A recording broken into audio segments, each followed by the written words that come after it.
All right, cool. Let's get started. Can you all see this all right? Yeah. Okay, cool. Great. Thank you, everyone, for joining me today at the first LightBox Expo. This has been amazing, right? Wow, I'm like so excited to be here and really humbled and honored to be able to present to you all today. So my name is Brynn Metheney, and I'm a feature designer for the entertainment industry. I have worked for a variety of different clients and projects. I work kind of in everything that needs a creature and animal.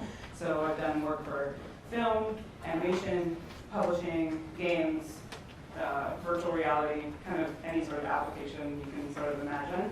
I've been doing it for just 10 years now. This is my 10-year marker. So, and I'm a freelancer, so I don't really work in one studio. I kind of work in all of them all at once.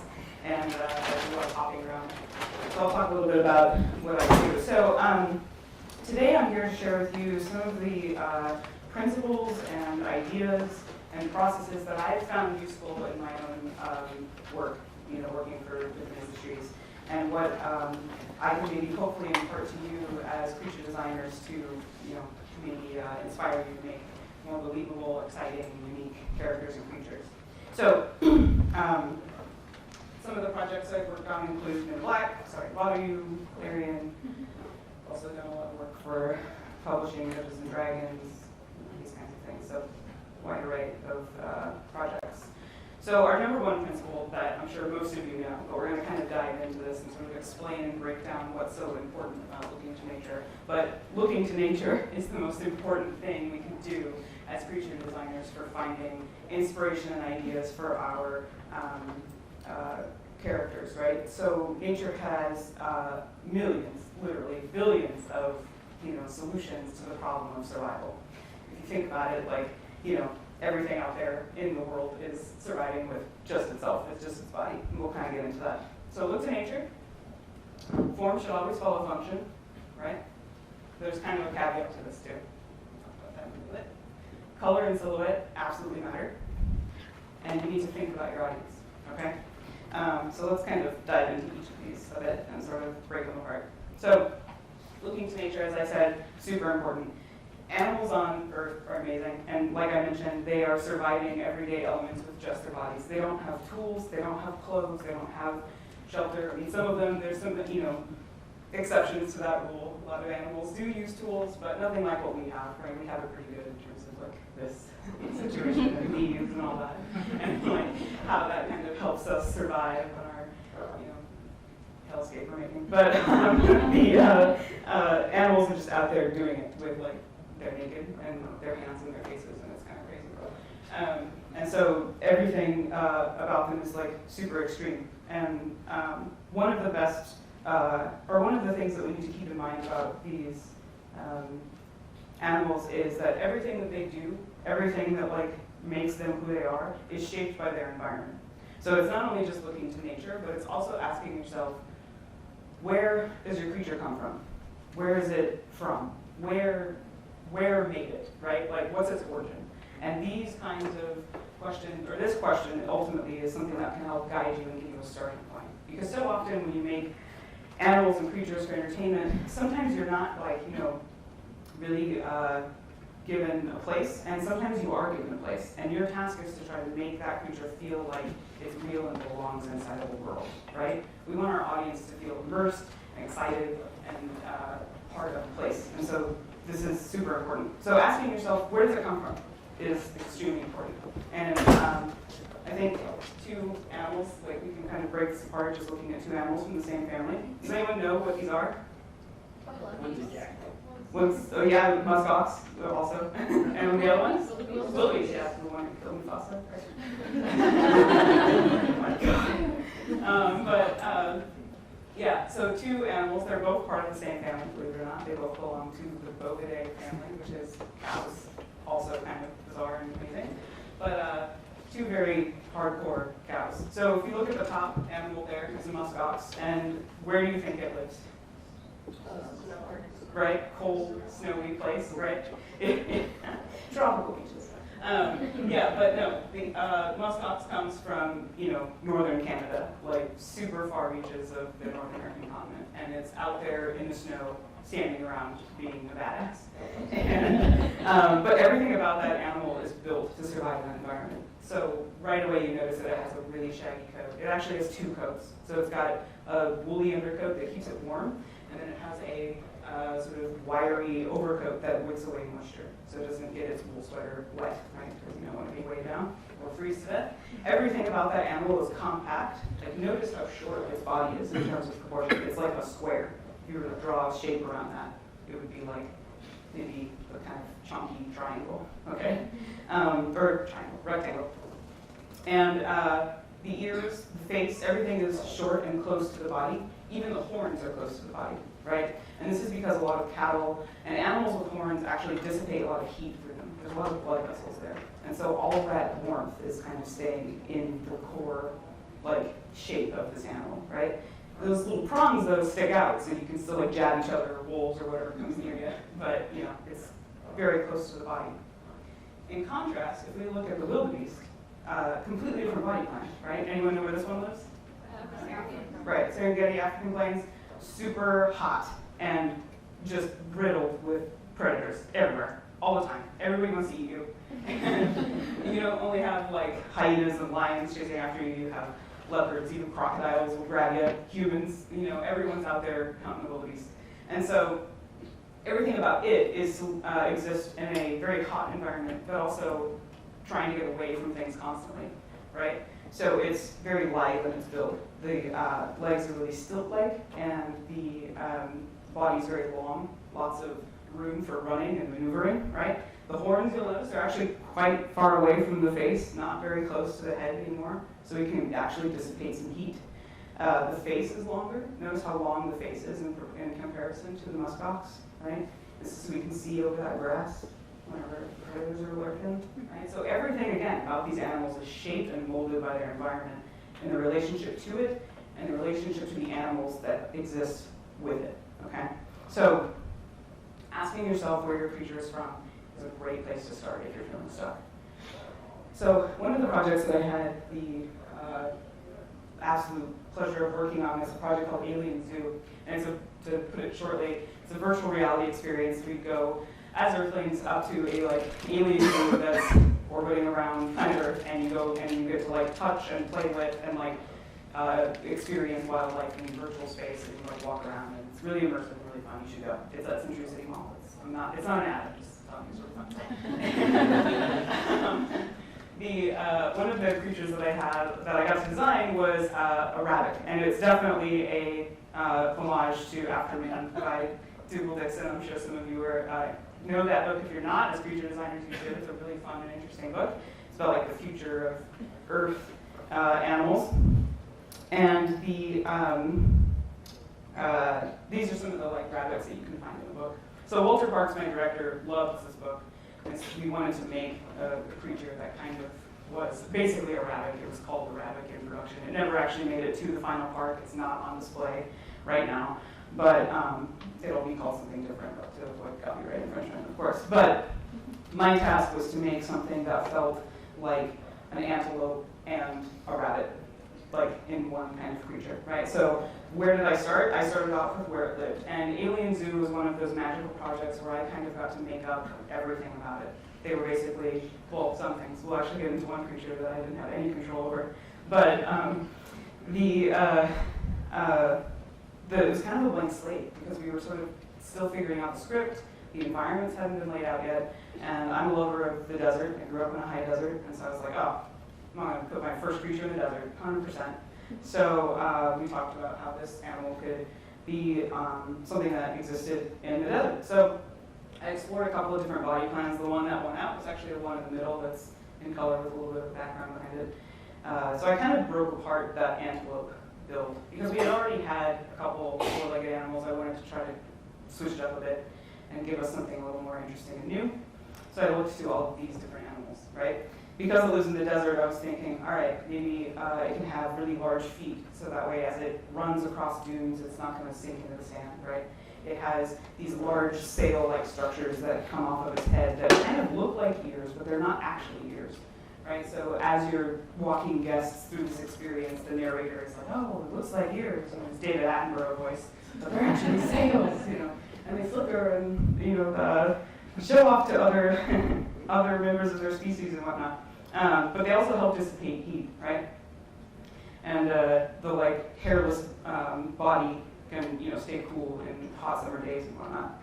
So looking at these different animals, camels obviously for their feet, kangaroos for their overall build, the fennec fox, which is this little cutie down here in the left-hand corner, those big ears help dissipate heat. And then of course jackrabbits, because that's what Walter Parks wanted, was some jackrabbit from it, of course. So these were a jumping off point for me. And I think pulling from all of these different shapes kind of helped me shape this animal, but mostly it was that, I was thinking about this thing living in the place that it came from. So sometimes, complete right turn. Sometimes you have projects that that actually don't really have a wild environment shaping a creature, right? Sometimes you have a mutant horseman to design. The scariest thing ever. Okay. And so what do you do? That whole where does it come from, and how did it evolve, and all these fun magical questions you can ask yourself to start suddenly kind of fall apart when it's hey, can you design me a mutant horseman who has a baseball bat and is flipping off someone and has insane stuff going on, right? Bruce Riley, my director for Sorry to Bother You, asked one fine day, and I was like, hell yeah, I can. But so when you ask yourself, how do you get there? Well, in this case, my starting point was okay, obviously this thing didn't happen in an environment. It's a genetically engineered mutant monster. But we know that it's horse and man, so we got to look there first, right? So we get out our anatomy books and we look at horse anatomy and man anatomy and we smash them together. But we can also give indicators as to where this man might have lived before he was turned into a mutant horse person, right? And this particular character lives in Oakland, and so Boots actually had requested that I put some sort of Raiders paraphernalia on him and wanted a tattoo somewhere. So it was a really nice way to kind of show you a bit of humanity, right? Because when you see this monster in this film, has anyone seen this movie? Mm-hmm. Yeah, a couple people. Sorry, I hope it wasn't spoiled. Should have seen it by now. But go see it, it's great. But the thing about the thank you. The humanity. Sorry, I got distracted with my mic smashing around. But so. Figuring out, the humanity. So when you see this monster, it's really shocking, really terrifying. It's the worst. And it's in the dark and it's horrible. But there's moments where you get flashes of the person inside of him, right? And you get the eyes especially look very human. And there's moments where you can kind of see tattoos and stuff. And so you kind of think to yourself, oh my God, who was this person before they became this? It's kind of intense. So that's another way you can kind of inject a bit of believability and relatability into your creature design. Again, even if you don't have a wild environment, thinking about where that character is from, or who they were before they were turned into something, or what realm of hell they belong to, or whatever it is you're designing for. If you're designing a demon for Diablo, well, where in hell? Figure it out. So moving on to our next bit of advice. Form should always follow function, but both absolutely always serve your story. And this is kind of touching on, if it's a carnivore, it should probably have teeth that can eat meat, right? You're not going to see a grazer. Sometimes you do actually. Cows are really messed up. They'll eat baby ducks. But sorry, sometimes random animal things. But form should always follow your function, right? The animal should look and have the build and the anatomy and the tools to do the job that it needs to do in the story, okay? But it should always serve your story. So a really fun example of this was Dungeons and Dragons 5th edition. Has anyone played D&D? I feel like everyone plays D&D now. I used to ask that question like 8 years ago, and even 8 years ago, and everyone, there's like 2 people in the back like, and now it's like, you don't play D&D? What's wrong with you? You monster. I have recently started playing, and my DM's in the room because of hi. Anyway, but yeah, so the carrion crawler was one of the many creatures that I had the pleasure of redesigning for 5th edition. It was such a fun project. John Shindeheady showed up and handed me a stack of them and said, I need you to redesign all of these to make them updated, but feel like 1st edition. Because they wanted to kind of go back to that like original 1st edition sort of look. It was gotten kind of crazy and forth, and I wanted to rein it in. So carrion crawler was one that got a makeover, and this is, oh gosh, oh wait, no, there's a warning, don't worry. There's a warning slide for the actual creepy stuff. So my start concept was this sketch that I sent off, and I had tried to inject things that I felt would help this creature look for carrion and dead things in the dark, right? So lots of kind of whiskers towards the front of the face. It's got these like grippy tentacles toward the,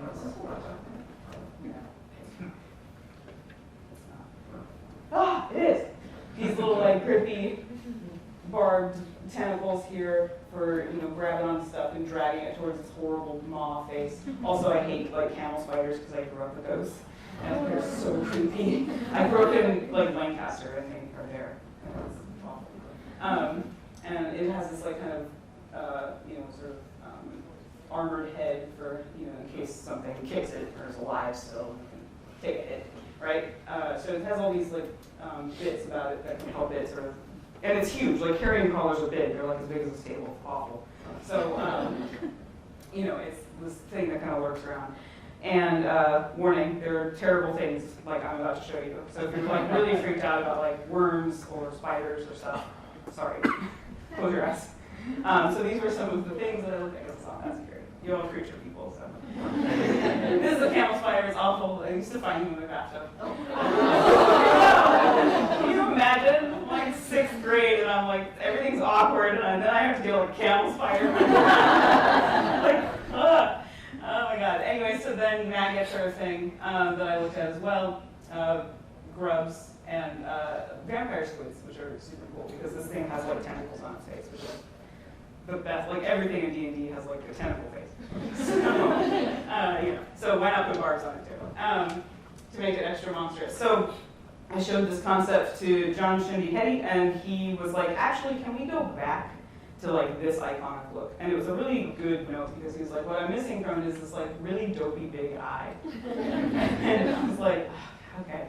Because there's something about, you know, the camel spider in particular, these like horrible beady little eyes that makes it extra creepy. And if you think about it, like, you know, Alien from like the original Alien, she didn't have eyes. You never could see like what she was thinking. And humans get real uncomfortable when they can't see eyeballs. Because all our communication happens right here in this triangle. We're always like, what are you thinking? What's going on? Right?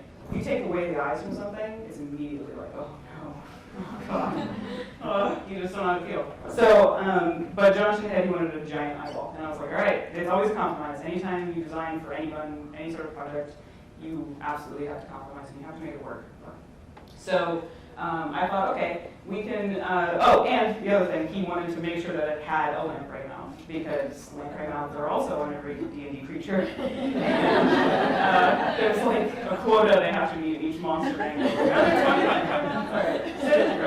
But, so, you know, this is a horrible mouth. It's pretty scary.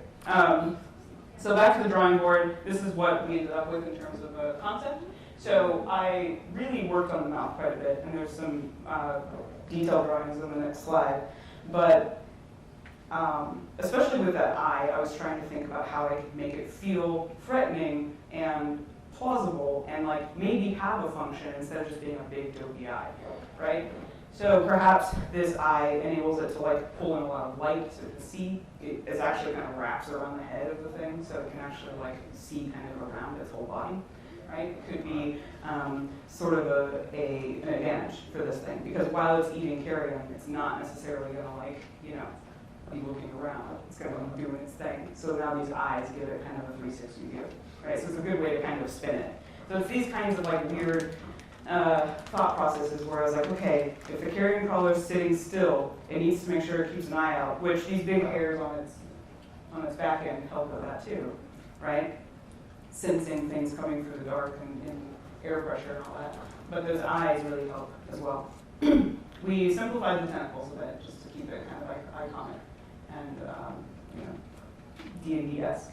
But the mouth especially, I was thinking, you know, maybe we can have this sort of jaw snap back, kind of like scrape along carrion, or basically just like clamp down and then the inner workings kind of move around to pull whatever off of bones or whatever it's eating, right? Horrible.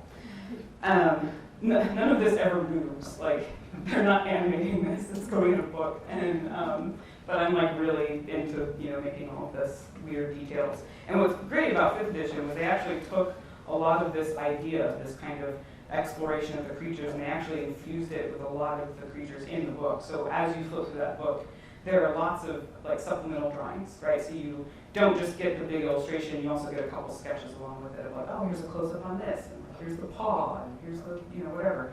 So I had the absolute pleasure of illustrating it for the book as well.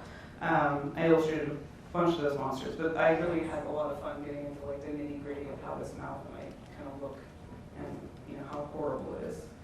And it turns out that big dopey eyes can actually look kind of awful.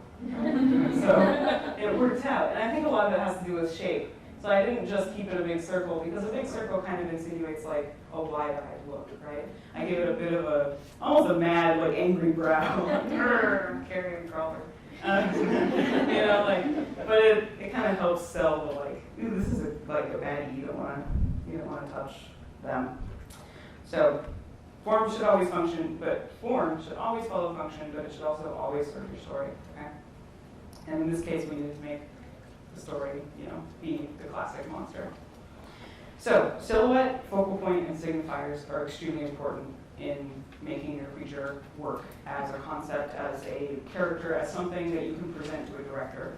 And I think it helps with, sometimes there's a tendency to feel a little overwhelmed, like, gosh, okay, I looked at all the millions of animals that live on planet Earth, and I thought about where it lives, and now I have like, you know, 45 different pieces of reference, and I have to like smash them all into one creature. How do I do that? Well, we can kind of pare that down and really ask what it is we're trying to sell with this creature. What are we actually trying to like accomplish in its design? What does it need to do?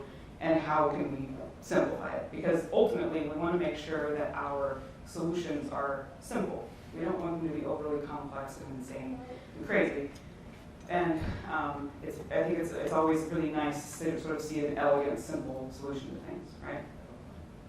So shape has a lot to do with this. We want to make sure that it reads immediately, just on a visual level. When you present a concept to a client or to a director or a team, you want to make sure that you can immediately see it.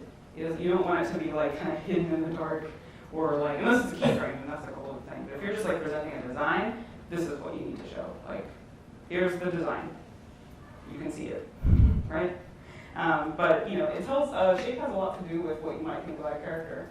This character is probably kind of nice, right? It's kind of cute, and it has big, round, like vulnerable-looking eyes, and it's reaching up like a little baby, and it's chubby, and you want to pick it up and touch it, right? This is the same character earlier, so completely different vibe. And I think a lot of that has to do with this character's shape, the proportions, and the silhouette, okay? You immediately kind of see this character and you're like, oh, this character's fun and rambunctious. It doesn't necessarily look vulnerable or maybe in danger, right? This character looks like it could be hurt or is like, needs you to pick it up and take care of it. This one could like pull you down the street on a leash, you'd be gone, right? So this is one of those moments where we sort of pushed the concept and really thought about, again, is it serving the story, right? The character in this movie needed to be one that was in danger and needed to feel vulnerable. This didn't feel that way. Same character, but older, okay? So now we've got kind of a different way of seeing this guy. The shapes are still rounded, but we've got elongated, silhouette. It looks a lot older in terms of, in age. The eyes aren't as big. The head and body are, much more even in proportion. If we look back at the baby, head's much bigger, right? Eyes are much bigger. It looks like a puppy. So these kinds of overall shapes can really help sell either the age, the feeling, the alignment, whatever it is about that character that you need to try to convey. Okay. So silhouette's super important, probably, right? Did anyone ever watch Pokemon as a kid? And there's yeah. Okay, so I didn't. I was one of those weird kids that didn't need to watch Pokemon. I know, I'm sorry, it's weird. Don't tell me much.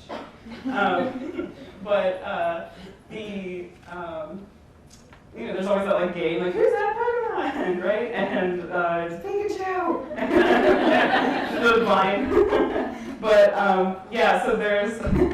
You can tell immediately that this character is Pikachu, right? And it's not even just because if I were to black this out, you would know immediately oh yeah, it's Pikachu because of the silhouette, right? So it's really important, especially in animation, in films where you're designing everything, that you design your characters to be recognized instantaneously, okay? And it helps the viewer sort of connect with and remember that character. Our job is to try to make memorable, iconic characters that generations will love forever, and so there's no pressure.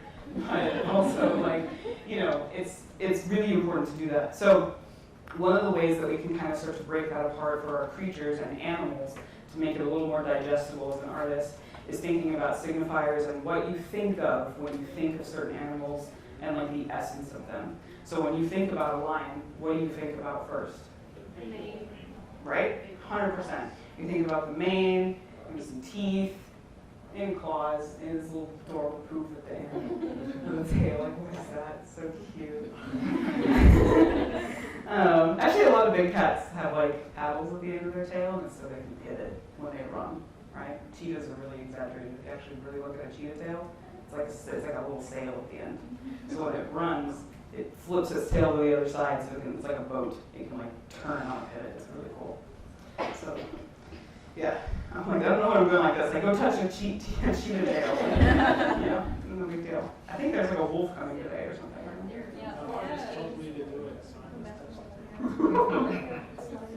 You must. So when you think about a lion, you think about the mane. And this is really important, especially when you think about what kids draw, right?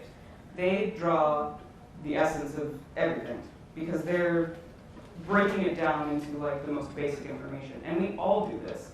Just because our minds are more developed doesn't mean that we're not still breaking information down that way. Because the world is incredibly detailed and in high definition, and it's impossible to take it all in and remember it all. So you have to, when you think about a lion, you don't think about every detail that exists on the lion. You think about the big signifier that is the symbol of a lion, right? Which is the mane. And again, kids' drawings, you see this quite a bit. So a goal for all of us is to design characters that a kid could draw and remember, right? So we have if you ask a kid to draw Spider-Man, they're going to know how to draw Spider-Man. It's this red circle with two big white eyes and a whole bunch of black lines going like this, right? They can do it because it's really iconic and it's three things. So as you're designing, always think about what those icons, those signifiers are. For example, so here's a tree climber that I sketched out, and in designing this, I wanted to make sure that it came across as a tree climber. So one of the things, what's maybe the one thing you kind of noticed right away? Right? Big old claws, okay? And this immediately reminds you of a sloth. Good job. Okay, so I'm not only using animal reference to help me build a creature, I'm using it to control your mind and basically make it so you think of an animal when you see this. So you immediately attach oh, this is like a sloth. I bet it lives in trees, like a sloth. So it's kind of one of those things that's you can kind of manipulate, for lack of a better word, or sort of guide your audience into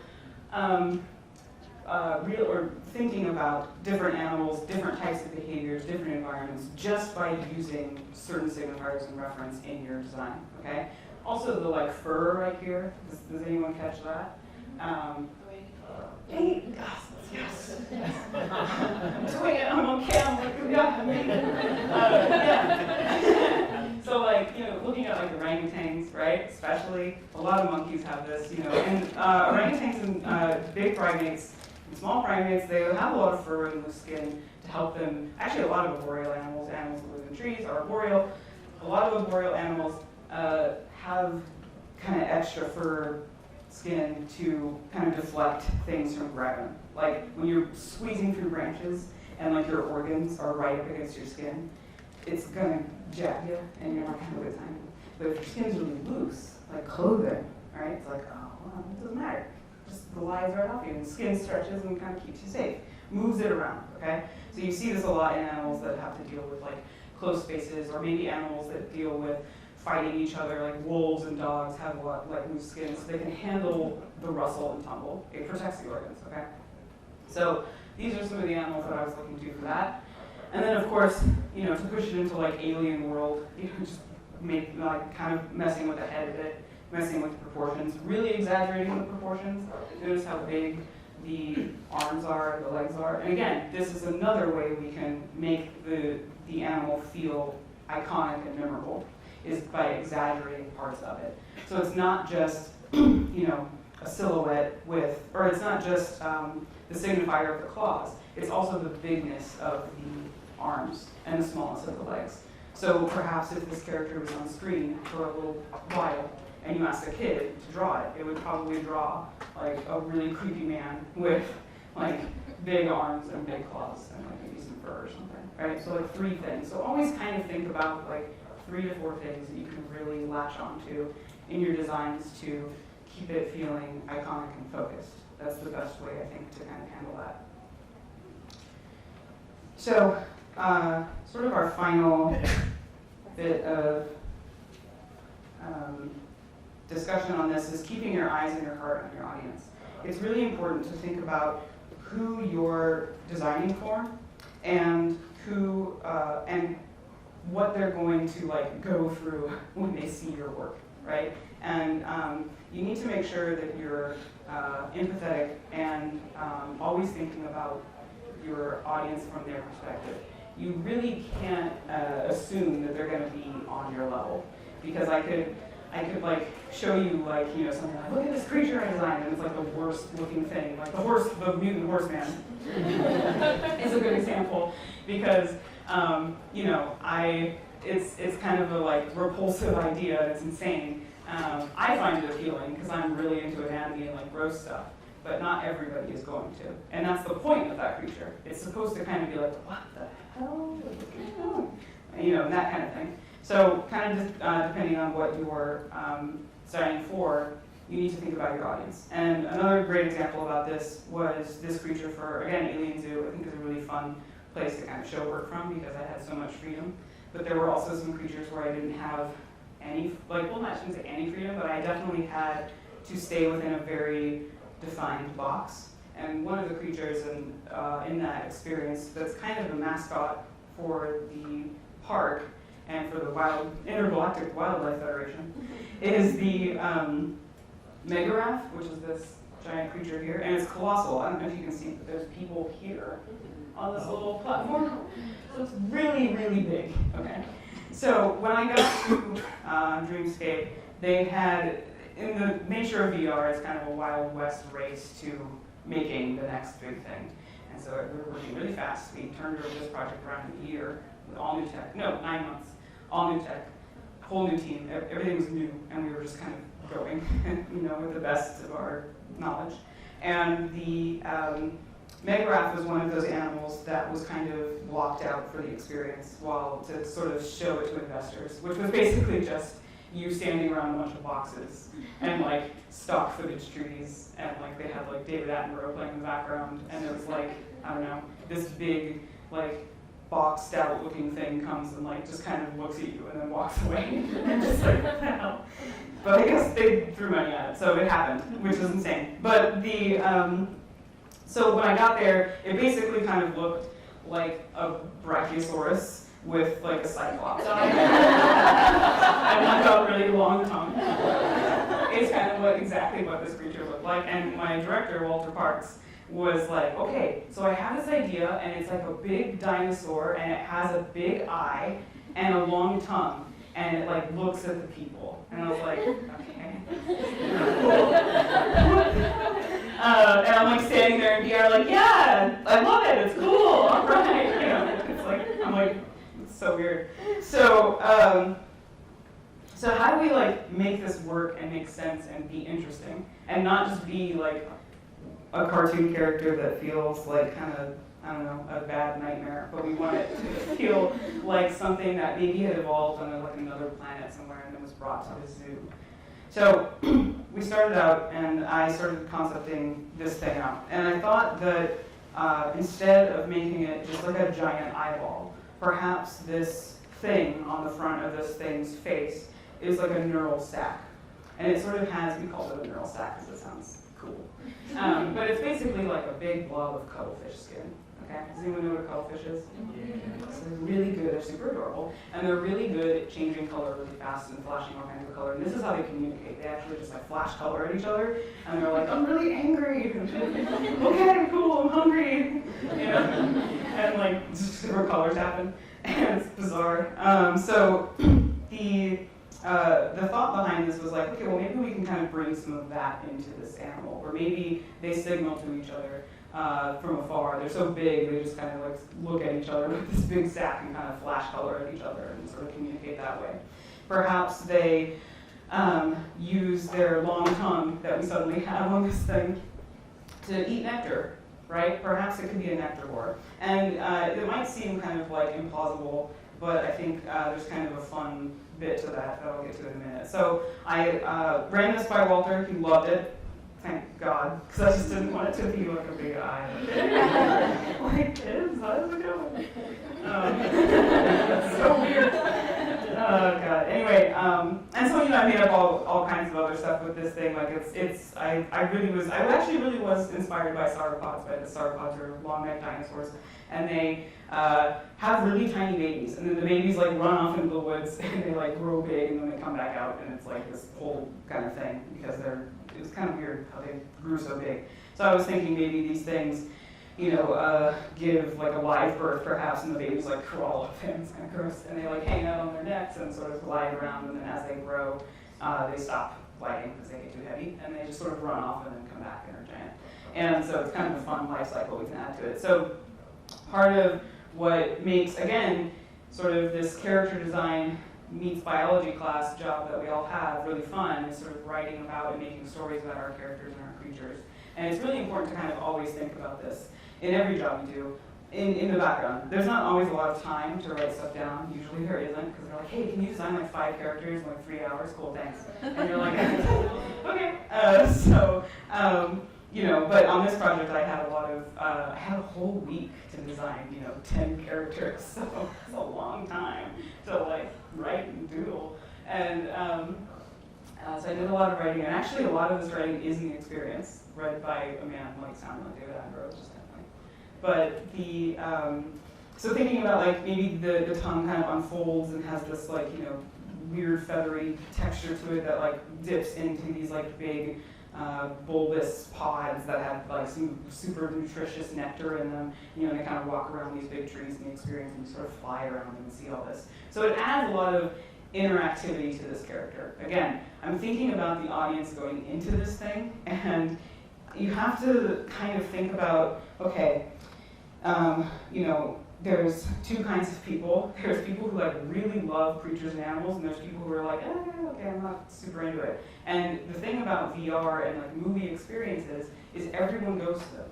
So you have like, just a random person walking in at the Dallas location who's like, I'm gonna go look at some aliens, and then like this giant thing comes out of the jungle at you.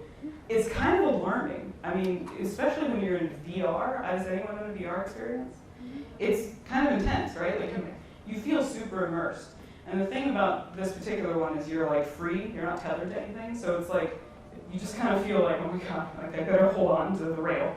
And so we're already taking people way out of their comfort zone. So to give it, I think the tongue was actually a really clever idea on Walter's part, because it immediately kind of takes away any chance of it eating anyone. Because it's like its mouth is just a straw. It's not gonna like chomp you, and it might like touch you with it, which is gross, but it's fine, I guess. But not everyone wants to go like, get up next to a big animal and like look into its eyeball. It's kind of scary. So what we did with this stat is like, when you go into this experience and it kind of comes down to look at you, it kind of mimics you in its eye. So you actually see yourself kind of appear in the eye. It's amazing, I don't know how they did it. But, and it's like it's not just like stock footage of people, it's like actually you, and it tracks you. It's really neat. And it's a really cool moment, because the thing kind of makes noise and like looks at you, and it like sort of is processing you. And then it like flashes color, and it's like, oh, the narrator comes on and it's like, you've charmed it. It thinks you're a friend. That's great, because sometimes they're not too happy, and you're like, oh, okay. And so, it's really fun. And so it adds a level of interactivity between you and this creature, but it also takes away some of the like scariness, right? Because you are designing for a general audience in this. So sometimes, you're not designing for a general audience in this. I don't do this, obviously, but we have to kind of always ask ourselves what our audience needs and what the story is going to do, to them, right? And what they're gonna, are they gonna be terrified? Are they gonna be inspired, right? So these two character designs are incredibly different. I think like not the same, no. But like you'll notice again, like there's everything that I talked about are like in these two images, right? The alien queen she comes from a very particular place, right? She looks like the environment she makes. It's like this hive, gross, like biomechanical thing. She has no eyes, right? There's no way to like relate to her. Her silhouette is alarming. Her function is like eating things, right? She's just a mouth, okay? And her, the audience is supposed to be terrified, and it absolutely serves the story, right? Whereas Falcor is completely opposite, but he serves all the other, like the polar opposite of all of that, right? His eyes are big and inviting. He's got soft fur and looks like, this, I don't know, you just want to hug him. Everything's gonna be okay, And so there's a lot about this, silhouette and character that helps serve us as viewers as like, okay, Falcor is this kind of character.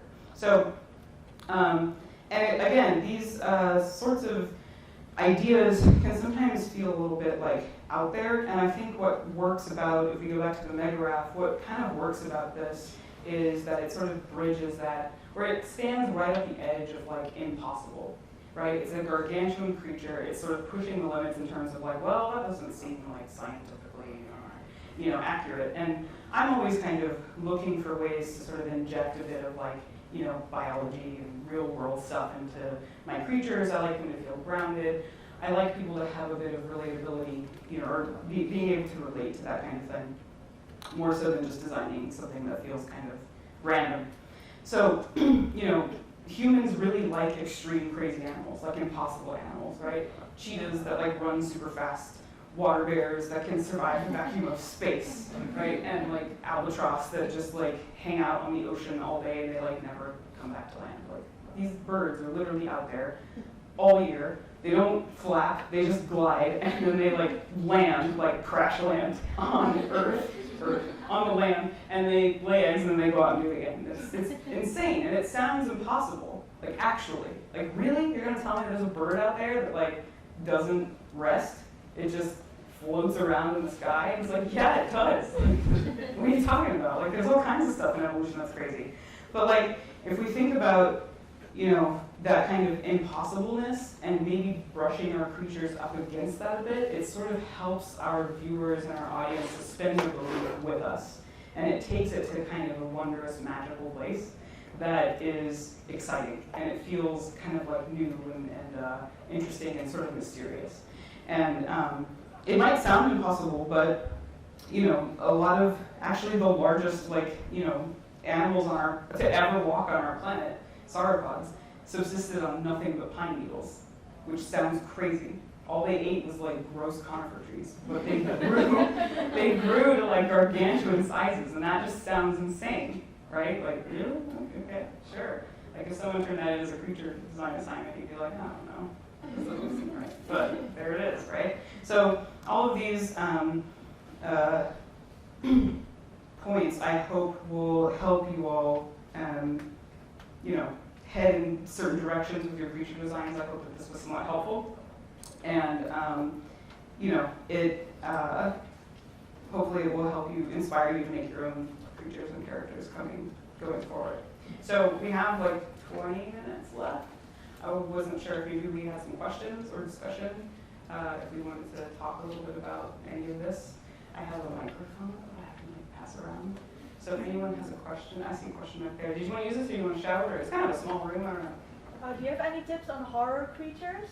Great question. So tips on horror creatures. So let's look at Alien. Let's look at her for a minute. Kind of like the perfect example of this. So what makes a horror creature like a good horror creature, I think, is playing with the face quite a bit. I think taking away those eyes is always a good way to sort of make people instantly uncomfortable. It's kind of weird, but most people, I guess most audiences, aren't really into like bugs, like spiders and stuff like that. I mean, there are definitely spider people out there, so if you're out there, I see you in your valley. But like you know, there's, you can kind of play with a lot of those sorts of signifiers, but also playing with fear, like in terms of like human forms you see a lot in horror. So playing with like, you know, creepy silhouettes, extending proportions can be uncomfortable, putting things where they shouldn't be. You know, there's a lot of like tricks in horror where it's like, oh, this like, you know, person walks on their hands down the hallway or something like that, and that's kind of scary. It's also kind of funny sometimes, depending on who you are and what the effects budget was. But I think in terms of horror, like not showing a lot is a good way to kind of go through that, because nothing you design is ever going to be scarier than what people imagine, because what they imagine is abstract. It doesn't really have a form. It's just kind of this like underlying tension and anxiety that like scares them, and they can't put a thumb or like a finger on it. And I think that's why Alien works so beautifully, is because most of her is obscured. You can't really see it, and the design serves that. It's not even that like, oh yeah, she's in shadows, so that makes sense. No, the design is like insane. Like you don't really know where her body ends, where her legs start, where the mouth even goes. Like you just don't know. So I think obscuring is a really good tool. Does that answer your question? Yeah. Cool. Yeah, that was a long rant. I'm sorry. Over here, I'm gonna get to everybody. Yeah. All right. How would you go about designing a character that has like 2 arms on, 4 arms, like 2 on each side? Good question. So the way that, I think the way I would handle that is sort of thinking about the function. First of all, I would think about the function of each set of arms. So if we want just kind of like I guess what is it, John Carter, sort of like, you know, 2 arms that kind of do the same thing maybe, or sort of that work in tandem. That's more of an anatomy issue. So sort of stacking 2 scapula on top of each other, right? On top of 2 rib cages, that kind of thing. You could even like maybe extend the rib cage, give it a break. It doesn't have to be 2 of the same rib cage, it can be modified. Or perhaps a girdle of some sort that doesn't necessarily have to house lungs, right? So you could handle it that way. I think my initial reaction would be, okay, if it has 4 limbs on each side and then 2 that it's standing on or whatever, or it has 6 limbs altogether, what are the function? Like what's the purpose of the other limbs, right? And maybe the other limbs are smaller. Maybe they are base-like. Maybe they are designed to like hold things or gather things. Maybe there's an oversized pair that helps swing around, and this smaller pair kind of, does all the work. And this. Sorry. Yeah, exactly. Right. So you see this in nature a lot, where like, animals are asymmetrical. Some part of it is like, like you just said, the large clawed crab. I don't know what they're called, to be honest, but. It's basically like a mating thing, and they're like, hey, I'm giant and strong, and and that's my crab impression. And so this kind of oversizedness has a purpose. So I would always think about like, what's the purpose, and can you spin it? Is it just like a mutant and it has 4 arms? That's cool. Well, why not like take it a little step further and be like, well, maybe one arm is oversized and the other 3 are kind of like small, and the oversized arm is like, a mating thing, or quite used for battle. Like maybe it's a warring species, or maybe it's not. Maybe they do a lot of hanging around and they're super peaceful and they've got 2 giant, strong, buff arms, and the other ones are like doing sign language or something. It could be really cool. Does that kind of answer your question? Yeah, you covered a couple things. Good. Okay. Here. Yeah. When it comes to getting into the industry, does rendering style matter a ton? Like, are you disadvantaged if you want to do stylistic, or vice versa, just realistic? It kind of just depends on what sort of industry you want to get into, and you have to know that you're not going to be right for every job, and you have to be okay with not being the answer to every job. So I tend to do like a pretty sketchy kind of look, right, in my work. I like that thing. Anyway, it's fun. But I kind of have this like sort of sketchy look in my work. My main focus is like anatomy, world building, and like function, I'd say. So when a lot of production designers or directors come to me, they're usually like in pre-production, they're like, we don't have a script written, we need you to like fill in this like spot, and we don't know what's going on. And I'm like, okay, cool, because I can do that.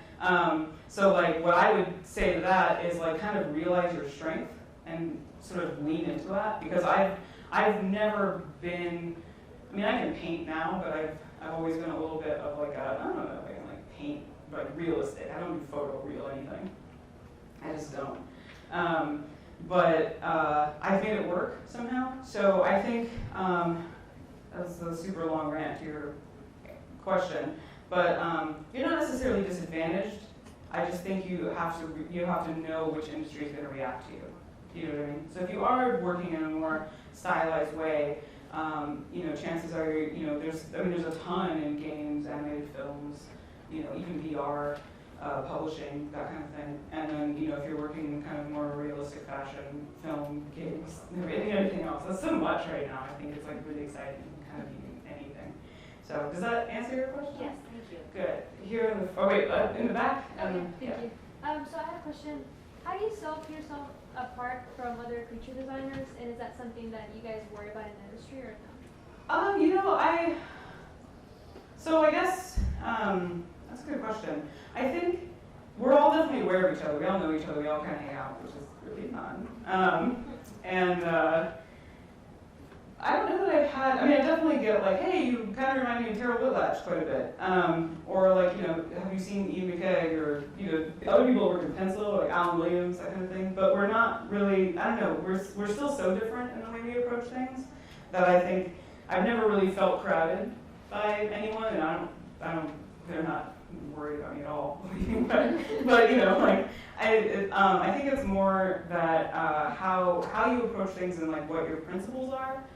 These are the principles that I kind of gathered from looking at a lot of my heroes, and also from teaching and just kind of writing down what I believe in sometimes in my journal. But like that's a good question. I think, yeah, I don't know that we're like super bumping into each other, but in terms of setting each other apart, sometimes technique helps. Like I tend to work a lot in pencil and digital. A lot of creature artists work in like ZBrush and digital, and some stick strictly to pencil. So kind of feeling out like where everybody is and sort of filling in those niches kind of helps. I hope that kind of answers that question. Yeah, it does. Good question. Yeah, right here in front. So you said you did some like world building as well. Mm-hmm. Do you think you have any like tips, because you seem to be very into like the natural world? Mm-hmm. Do you have any tips on like biomes and climates and like making your own sort of thing? Sure. World building is fun, and it's also very tedious. I would say that if you're starting a world building project, obviously look at like our world, because it's an amazing place. Like truly, Earth is hardcore. It's like really cool if you like actually look at it and study it. So you can use that as a jumping off point. and then sort of like tweaking things here and there. So I do, I would say like watching like a lot of Star Trek is a really good way to sort of kind of jump into like, if you're gonna work on like fun, alien species and stuff like that. It's a good like kind of wacky way to sort of see how someone else did it. Consuming what other artists have done is really good because you can kind of see how they handled it and sort of know what you shouldn't do. That's already been done before. But I honestly think like looking at nature is like the #1 thing because it will always give you the best solution. But also in world building, I think it's really important to remember not to show everything. Because I think what makes worlds real is when you have like a rule system. Like, okay, in this world, like everyone, has this thing going on, and this is what like the sky color is, and this is how like this, animal works or whatever. But then there's stuff that you don't see, that isn't actually explained, because that makes it feel more real, because everything in our world, we still have no idea what's going on in like 80% of the ocean. It's terrifying. So, that's actually, it's kind of neat in that way, and it makes people feel like they can kind of discover something and sort of live in it. So, look to nature, but don't explain everything, and give yourself some tools. Does that help? Yeah, thank you. Cool. Were there questions on the side? No? Yeah? What's your favorite animal and why? Oh. I always ask that question to my students. I'm always like, tell me your favorite animal.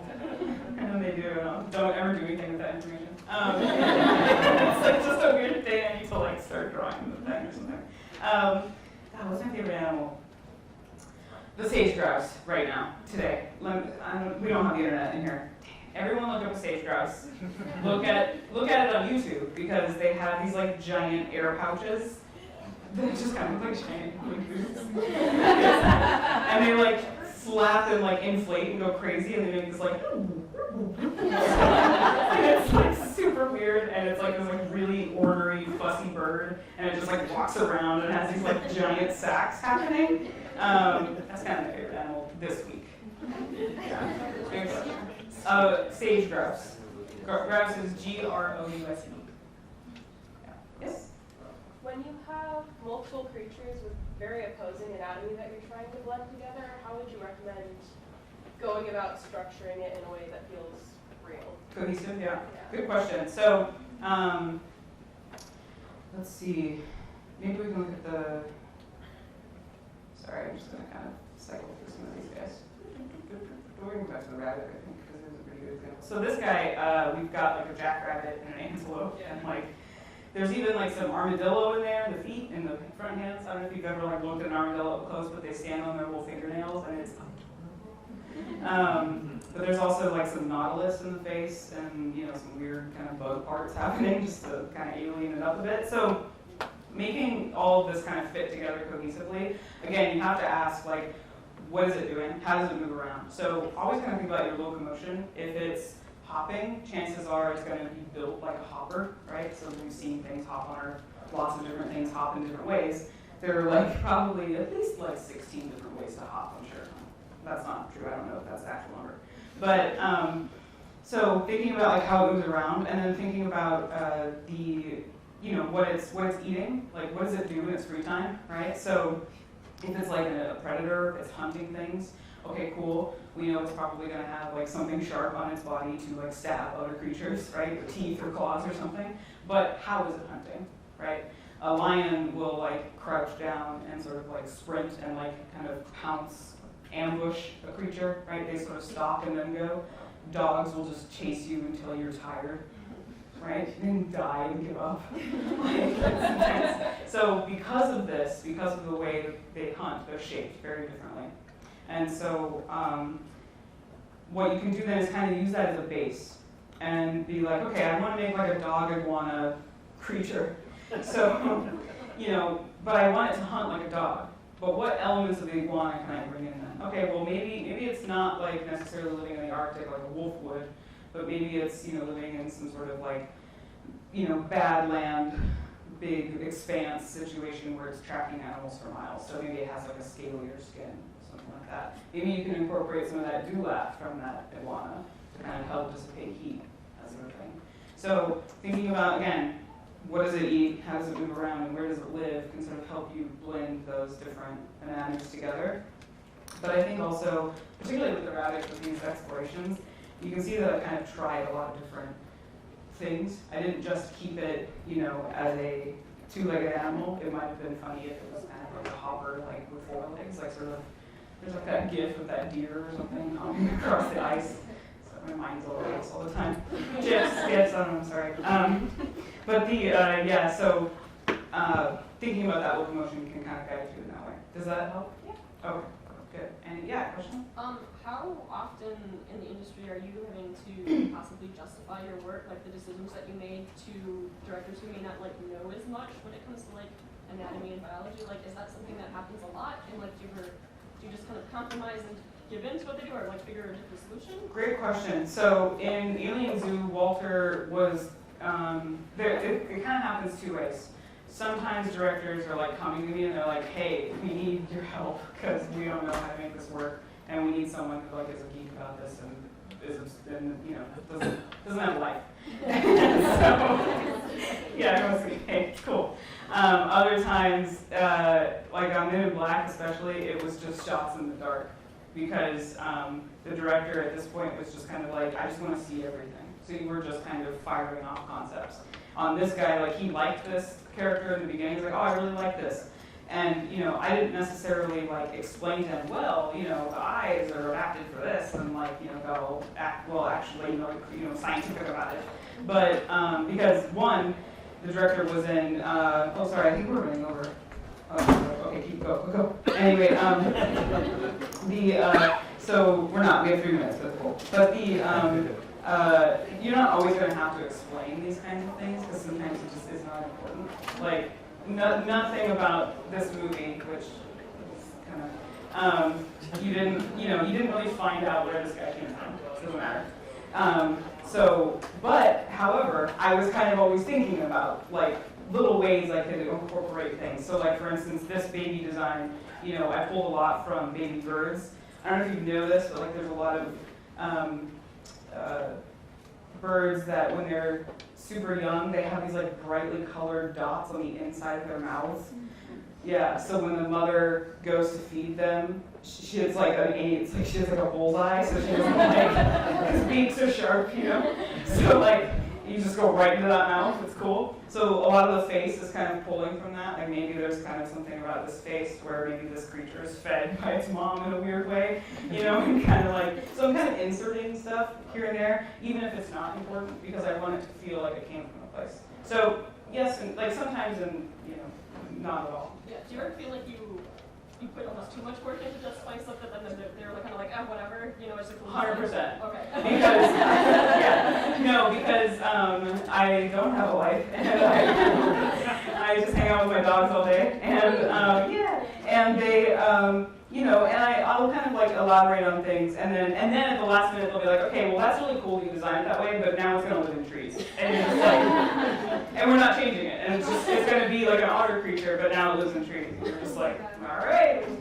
What do you want to do? Last question? Okay, really quick question. How do you not destroy your eyes while doing digital work? Because it's too late for me, but. Oh, so I actually just got a pair of glasses that I really like that have would you say that I can't destroy not to destroy your eyes? Not to destroy your eyes. Okay, yeah. Already destroyed. Yes, if you want to destroy them, get as close to the screen as you can. If you don't want to destroy them, take breaks is the most important thing. This is actually a fun life hack. I got a really uncomfortable chair for my studio.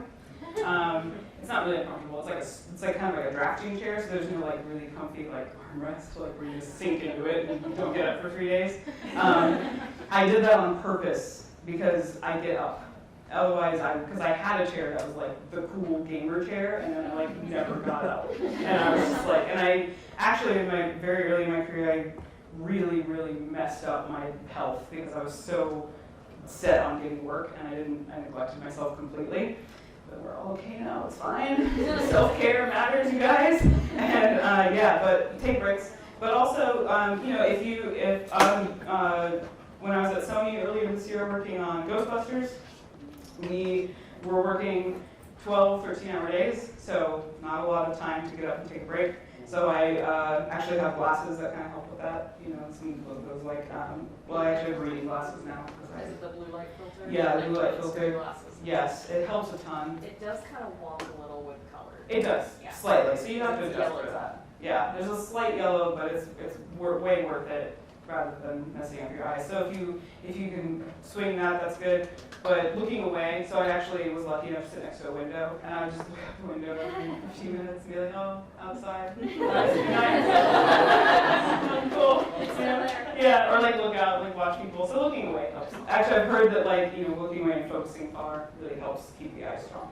Anyway, that was a good question. Self-care, you guys. Any other questions? Probably not, because we're out of time. Thank you so much for your time today.